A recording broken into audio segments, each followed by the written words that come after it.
திருச்சிற்றம்பலம். என்னாருடைய சிவனையை போற்றி, எந்நாட்டவருக்கும் இறைவா போற்றி. அனைவருக்கும் வணக்கம். மகர ராசிக்குண்டான பிப்ரவரி மாத பலன்களை பத்தி நம்ம பார்க்கலாம். அதற்கு முன்னாடி நம்மளுடைய சேனலையும் சப்ஸ்கிரைப் பண்ணிக்கோங்க. பெல் பட்டன்ல ஆல் அப்படின்னு சொல்லக்கூடிய பட்டனை கிளிக் பண்ணிக்கோங்க. அப்பதான் நம்ம போடக்கூடிய அனைத்து பதிவுகளுமே உங்களுக்கு உடனுக்குடன் வந்துகிட்டே இருக்கும். மகர ராசி அப்படின்னாலே சனி பகவான் விடக்கூடிய காலகட்டங்கள் வந்துருச்சு அப்படிங்கிறத நம்ம மைண்ட்ல ஏற்றிக்கலாம். அது மட்டும் இல்லாம குரு பார்வை வந்ததுக்கு அப்புறமே உங்களுக்கு ஓரளவுக்கு ரிலீஃபாக இருக்கிறதுக்குண்டான வாய்ப்புகள் உண்டு. இருப்பினும் குரு வக்ரமாக இருக்கிறதுனால பிப்ரவரி மாதம் 4ஆம் தேதி மேல வக்ர நிவர்த்தி ஆகும் பொழுது உங்களுடைய முயற்சிகள் கைகூடும். சகோதர உறவில் இருந்து வந்த பிரிவினைகள் விலகும். பயணங்கள், தீர்த்த யாத்திரைகள், தேவையில்லாத மருத்துவ செலவுகள், இதற்கு எல்லாமே ஒரு நல்ல தீர்வு அப்படிங்கிறது நிச்சயமாக கிடைக்கும். தீர்த்த யாத்திரை போறது, அதே போல பயணங்கள் அதிகமாக இருக்கிறது, செய்கின்ற பயணத்துக்கு ஒரு நல்ல ஒரு விஷயங்கள் உங்களுக்கு கிடைப்பது, அதே போல தேவையில்லாத விரயங்கள் ஆவது, இது எல்லாமே உங்களுக்கு இந்த பிப்ரவரி 4ஆம் தேதிக்கு மேல குரு வக்ர நிவர்த்தி ஆனதுக்கு அப்புறம் நடப்பதற்குண்டான வாய்ப்புகள் உண்டு. அது மட்டும் இல்லாம பாருங்க, செவ்வாய் அப்படின்னு சொல்லக்கூடியவர் உங்களுடைய ராசிக்கு 4 மற்றும் 11ஆம் அதிபதி ஆகிறார். அவரும் வக்ரத்துலதான் இருக்கிறார். அப்ப 4ஆம் அதிபதி வக்ரத்துல இருக்கும்போது ஏதாவது உடம்பு ரீதியாக பிரச்சனை, அம்மாவுக்கு உங்களுக்கு ஏதாவது ஒரு கருத்து வேறுபாடுகள் ஏற்படுறது, வீடு சம்பந்தப்பட்ட பிரச்சனைகள், வண்டி வாகனங்கள், இதில் எல்லாமே ஏதாவது ஒரு பழுதுகள், அதற்கு செலவு செய்ய வேண்டிய ஒரு சூழ்நிலைகள் இதெல்லாமே ஏற்படுத்தி கொடுத்திருப்பார். அப்ப அந்த 4ஆம் அதிபதி 6ஆம் வீட்டில் இருக்கும் பொழுது ஹவுசிங் லோன் போடுறது, லோன் கட்டி பணம் வாங்குறது, அதே போல லோன் போட்டு வந்து உங்களுக்கு வீடு வாங்குறது, சொத்துக்கள் வாங்குறது, வண்டி வாகனங்கள் வாங்குறது, இதெல்லாமே ஏற்படுத்தி கொடுப்பார் அப்படிங்கறத முற்றிலும் உண்மை. அது 24ஆம் தேதி வரைக்கும் நடக்கும். அதற்கு மேலேயும் பாத்தீங்கன்னா அதே இடத்துலதான் இருப்பார். கொஞ்சம் ஆரோக்கியத்துல மட்டும் கவனமா இருக்கணும். ஆனா செவ்வாய் அப்படின்னு சொல்லக்கூடியவர் 6ல் இருந்தால் எப்பேற்பட்ட எதிரியா இருந்தாலும் இந்த மாதமும் அடுத்த மாதம் வரைக்கும் ஃபுல்லாவே அங்கதான் இருப்பார். மார்ச் வரைக்கும் அங்க இருக்கிறதுக்குண்டான வாய்ப்புகள் உண்டு. அப்ப இந்த 2 மாத காலத்திலையும் எப்பேற்பட்ட எதிரியா இருந்தாலும் ஜெயித்து வரக்கூடிய ஒரு அமைப்பை ஏற்படுத்தி கொடுத்துரும். உணவு கட்டுப்பாடு, 6ல் செவ்வாய் இருந்தா உணவு கட்டுப்பாடு ரொம்ப முக்கியம் அப்படிங்கிறது ஒரு அமைப்பு. அதுவே பாருங்க, அந்த செவ்வாய் உங்களுக்கு 11ஆம் அதிபதியாகி உங்களுடைய ராசிக்கு 6ஆம் வீட்டுல இருக்கிறதுனால ஏதாவது 11-6 தொடர்புனாலே கடன் வரக்கூடிய லாபம் கடனுக்கோ, நோய்க்கோ அல்லது வேலை சம்பந்தப்பட்ட பிரச்சனைக்கோ போகும் அப்படிங்கிற அமைப்பு உண்டு. ஆனா உங்க தசாபுத்தி நல்லா இருந்தால் நிச்சயமாக ஏதாவது ஒரு வழியில உங்களுக்கு அந்த விரயங்கள் குறையும் அப்படிங்கிறது உண்டு. இருப்பினும் குரு 11ஆம் வீட்டை பார்க்கறதுனால பெரிய லாபத்தை கண்டிப்பாக கொடுப்பார் அப்படிங்கிறதுல மாற்று கருத்தே கிடையாது. ஏன்னா நேரடி பார்வையை பார்க்கும் பொழுது பிப்ரவரி 4ஆம் தேதிக்கு மேல வக்ர நிவர்த்தியாகி பார்க்கறதுனால பெரிய மாற்றங்கள், பெரிய லாபங்கள் இதெல்லாமே ஏற்படுத்தி கொடுப்பார் அப்படிங்கிறத முற்றிலும் உண்மை. அடுத்தது பாருங்க, உங்களுக்கு சுக்கிரன். இந்த சுக்கிரன் அப்படின்னு சொல்லக்கூடிய உங்க ராசிக்கு 5 மற்றும் 10ஆம் அதிபதி, இந்த 10ஆம் அதிபதி போய் உச்சமாகுதுங்க 3ஆம் வீட்டுல. அப்ப 10 கூட தொழில் ஸ்தானாதிபதி உச்சமாகும் பொழுது தொழில்ல நல்ல மாற்றங்கள், செய்தொழிலில் லாபங்கள், தொழில் ரீதியாக பல கிளைகள் ஏற்படுத்தி கொள்வது, ஒரு இடம் விட்டு ஒரு இடம் மாறுவது, 12ஆம் அதிபதி வீட்டில், அதாவது 12ஆம் இடத்து அதிபதி தான் குரு, அந்த குரு வீட்டில் சுக்கிரன் இருக்கும் பொழுது அது உங்களுக்கு இம்போர்ட் எக்ஸ்போர்ட் பிசினஸ் பண்றது, வெளிநாடு பயணங்கள் ஏற்படுத்தி கொடுப்பது, உங்க தொழில ஒரு ஸ்டெப்ல இருந்து இன்னொரு ஸ்டெப் 2-3 ஸ்டெப் எச்சா வச்சு அதுல ஒரு நல்ல லாபத்தை கொடுக்கக்கூடிய ஒரு அமைப்பு எல்லாமே நிச்சயமாக ஏற்படுத்தி கொடுப்பார். அப்ப அவரே 5ஆம் அதிபதியும் ஆகிறதுனால குழந்தைகள் மூலமாக வருமானங்கள் வரும். அதே போல குழந்தைகளும் உங்களுக்கு ஹெல்ப் பண்ணுவாங்க. குல தெய்வத்தினுடைய அனுகிரகம் நல்லா இருக்கும், குடும்ப ஒற்றுமை சிறப்பா இருக்கும் அப்படிங்கிற அமைப்பையும் ஏற்படுத்தி கொடுத்துரும். ஆனா ஒரு மைனஸ் என்னன்னு பாத்துட்டீங்கன்னா, இங்க ராகுவோடைய சேர்க்கை உண்டு. இந்த ராகு 18 வருஷத்துக்கு ஒரு தடவை இங்க இருப்பார். அங்க சுக்கிரனுடைய சேர்க்கையில ராகு சேருது. அப்போ உச்ச சுக்கிரன் அப்படிங்கிறது பாத்துட்டீங்கன்னா ஆசைகளை அதிகப்படுத்தி கொடுக்கறது. அப்ப ராகு என்ன பண்ணுவாருன்னா, அது நட்பு கிரகம். இன்னும் நீங்க என்னெல்லாம் ஆசைகள் வச்சிருக்கிறீங்களோ அதெல்லாம் இன்னுமே அதிகமாக படுத்தி உங்களுக்கு சின்ன சின்ன ஒரு விஷயத்துல தடைகளையும் கொடுப்பார். ஏன்னா ராகு பெருசா காட்டி உள்ள ஒண்ணுமே இல்லைன்னு காட்டக்கூடிய கிரகம் தான் இந்த ராகு. அப்ப அது சுக்கிரனோட சேரும் பொழுது கொஞ்சம் லாபத்துல பெரிய லாபமா வைக்கிறீங்க, பெரிய தொழில் பண்ணலாம்னு நினைக்கிறீங்கன்னா தசாபுத்தி உங்க ஜாதகத்தை மட்டும் கொஞ்சம் அனலைஸ் பண்ணிட்டு பண்ணுங்க அப்படிங்கறத உண்மை. அடுத்தது பாருங்க, இந்த சுக்கிரன் ராகு மகாலட்சுமி கடாட்சம்னு சொல்றோம். எப்பேற்பட்ட ஆளாக இருந்தாலும் சுக்கிரன் ராகுவோட சேர்க்கையில பிறந்தாங்கன்னா அதற்கப்புறம் அந்த குடும்பத்துல நல்ல வளர்ச்சியா இருக்கும். மகாலட்சுமி யோகத்தை கொடுக்கக்கூடிய ஒரு சேர்க்கை அப்படிங்கிறது சுக்கிரன் ராகு சேர்க்கை அப்படிங்கறத நம்ம சொல்றோம். அது மட்டும் இல்லாம ஏதோ ஒரு வழியில பணம் வந்துடும், ஏதாவது ஒரு வழியில சிறிய உழைப்பு பெரும் வருமானத்தை கொடுக்கக்கூடியதும் இந்த சுக்கிரன் ராகு சேர்க்கையில ஒண்ணுதான். ஆனா இது பெண் சாபத்தினுடைய உச்சத்தை நம்ம சொல்லுவோம்.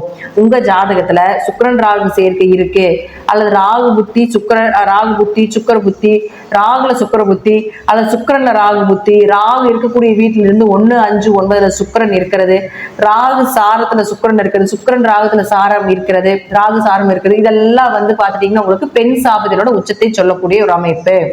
அப்போ இப்படி உங்க சேர்க்கை உங்க குடும்பத்துல யாருக்காவது இருந்தாலும் கூட பாருங்க, இது பெண் சாப குடும்பம்னு நம்ம சொல்லுவோம். அந்த வம்சம் இது வந்து டிஎன்ஏ கனெக்டிவிட்டி மாதிரி, எப்படி சொல்றதுன்னா வம்சாவளியாக வரக்கூடியது, பரம்பரை மூலமாக வரக்கூடியது, முன்னோர்கள் செய்து அப்படியே வழிவழகாக தொன்று தொட்டு அப்படியே வந்துகிட்டு இருக்கு, ஒவ்வொரு வம்சமாக வந்து கொண்டே இருக்கும் அப்படிங்கிற அமைப்பு உண்டு. அது எத்தனாவது தலைக்கட்டுங்கிறது ஜாதகத்தை பார்க்கறதுக்கு தான் நமக்கு தெரியும். அப்படி இருந்தால் கொஞ்சம் ஆண்களாக இருந்தால் பெண்களிடமும், பெண்களாக இருந்தால் ஆண்களிடம் கவனமாக இருங்க. தேவையில்லாத சில கெட்ட பெயர்களும் ஏற்படுத்தி கொடுக்கும். இந்த சேர்க்கை ஜாதகத்தில் இருந்துச்சுன்னா எப்படி இருப்பாங்கன்னா, அந்த வம்சத்துல வரக்கூடிய பங்காளி உறவுகள், அவங்க குடும்பத்தில் இருக்கக்கூடிய பெண்கள் நல்லா இருக்க மாட்டாங்க. பெண்கள் ரீதியாக ஏதாவது ஒரு ஃபெயிலியர் நடந்துகிட்டே இருக்கும். ஆணாக இருந்தால் வேற தவறான ஒரு தொடர்புகளோ, பெண்ணாக இருந்தால் ஒரு தவறான தொடர்புகளோ, அல்லது கணவன் மனைவி பிரிஞ்சு வாழ்றதோ, அல்லது கணவனை விட்டு மனைவி பிரிந்து வாழக்கூடிய ஒரு சூழ்நிலைகளோ, இது போல பெண்கள் சார்ந்த விஷயம் அந்த குடும்பத்தில் ஃபெயிலியர் ஆயிரும். அதுதான் பெண் சாபம்னு நம்ம சொல்றோம். இப்படி ஒரு சேர்க்கை இருந்ததுன்னா இந்த மாதம் மட்டும் ரொம்ப கவனமா இருந்து செயல்படுத்துங்க அப்படிங்கறத முற்றிலும் உண்மை. ஏன்னா குரு ராசியை பார்க்கறதுனால பெரிய பாதிப்பு வராது. இருப்பினும் இந்த கிரக சேர்க்கை அப்படிங்கிறது பாத்துட்டீங்கன்னா உங்க ஜாதகத்துல இருந்து ஏதாவது தசாபுத்தி நடத்திட்டு இருந்தா கொஞ்சம் சிறு வயதுல இருக்கக்கூடிய பெண்கள், சிறு வயதுல இருக்கக்கூடிய பசங்க, இவங்க எல்லாம் கொஞ்சம் கவனமா பாத்துக்கோங்க. தேவையில்லாத ஒரு கெட்ட பெயருக்கு ஆளாக வேண்டிய சூழ்நிலைகள் வரும் அப்படிங்கிறது ஒரு அமைப்பு உண்டு. அடுத்தது புதன். இந்த புதன் அப்படின்னு சொல்லக்கூடிய பாருங்க, உங்களுடைய ராசிக்கு 6 மற்றும் 9ஆம் அதிபதி, பாக்கியஸ்தானாதிபதி.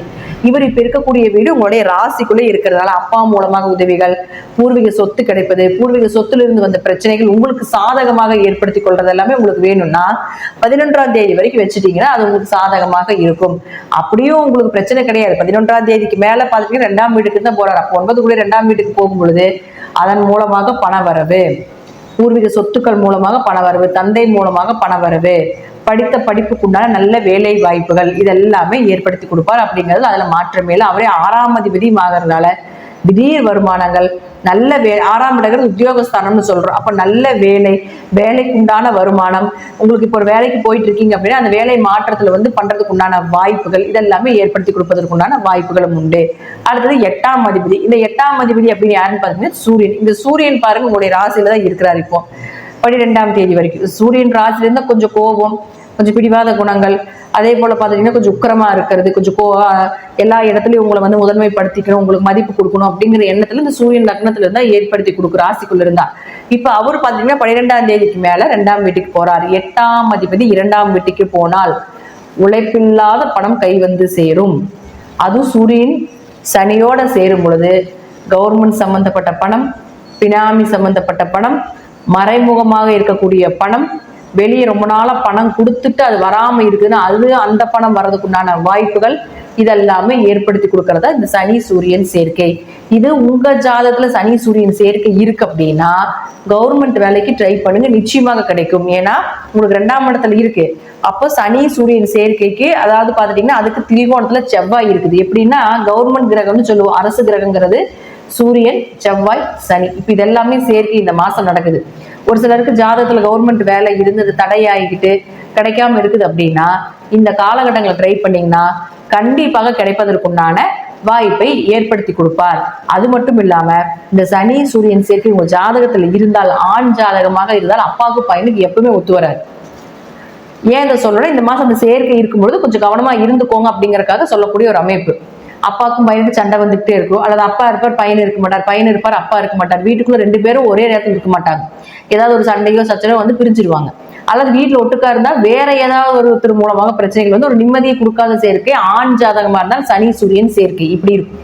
பெண் ஜாதகமா இருந்ததுன்னா இது நேரம் அப்படியே ஆப்போசிட்ல இருக்கும். அப்பா மேல ரொம்ப பாசமா இருப்பாங்க, அந்த அப்பா பொண்ணுக்காக என்ன வேணா செய்வாங்க, சொத்தை கூட எல்லாமே எழுதி கொடுத்துருவாங்க. இதே ஆண் ஜாதகமா இருந்ததுன்னா பூர்வீக சொத்து பிரச்சனையும் பண்ணுவாங்க, சொத்து எழுதி தர மாட்டாங்க.